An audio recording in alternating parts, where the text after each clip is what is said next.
Als darrers vídeos ja hem vist, entre d'altres coses, que si els protons i neutrons es mantenen units al nucli atòmic és gràcies a la interacció o força nuclear forta. També havíem parlat que les dimensions de l'àtom són molt més grans que les dimensions del nucli, d'acord? Bé, en aquest vídeo el que farem és veure dades més concretes tant sobre l'àtom com sobre les partícules subatòmiques. Per exemple, comencem per les dimensions. Suposem que això és un nucli atòmic.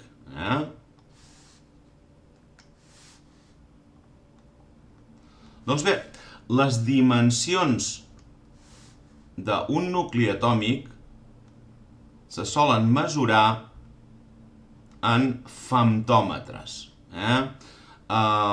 Femtòmetres. I recordem que un femtòmetre és igual a 10 a la menys 15 metres.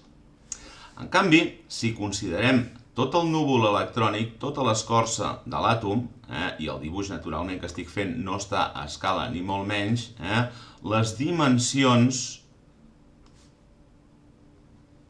de tot l'àtom se solen mesurar en angstroms.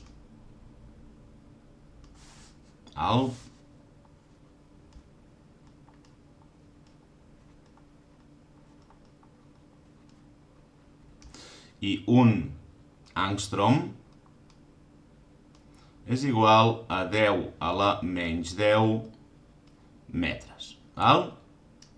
Bé, ja tenim una idea sobre les dimensions de l'àtom.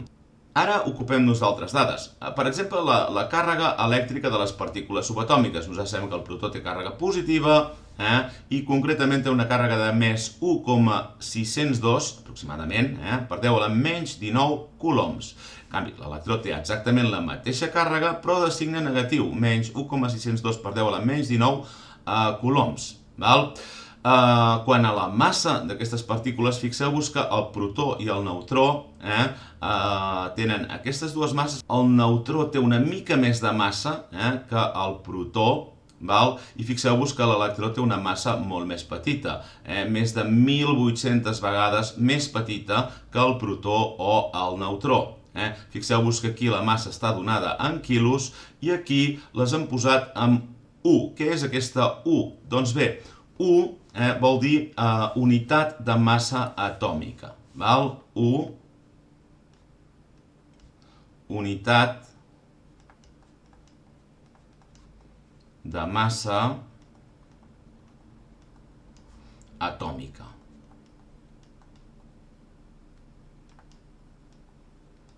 Bé, antigament es posava UMA, unitat de massa atòmica, o en anglès AMU. Això actualment ja està en desús, però si ho esmento és perquè a molts llibres encara us ho podeu trobar, que sapigueu què és, d'acord? Bé, què és una unitat de massa atòmica? Doncs bé, una unitat de massa atòmica és igual a la 12a part de la massa de l'isòtop del carboni 12. Una 12a part. I l'equivalència és una unitat de massa atòmica és igual a 1,661 per 10 a la menys 27 quilograms. Bé, com podeu veure, una unitat de massa atòmica és una mica més petitona que la massa del protó o la massa del neutró, 1,661 contra 1,673 o 1,675. Però bé, amb aquestes dades, un exercici interessant és comparar, per exemple, les interaccions gravitatòries entre les partícules subatòmiques i les interaccions elèctriques, o sigui, la força gravitatòria i la força elèctrica, i d'aquesta manera veurem que la força gravitatòria és insignificant. Però això és un exercici que ja us deixo a vosaltres.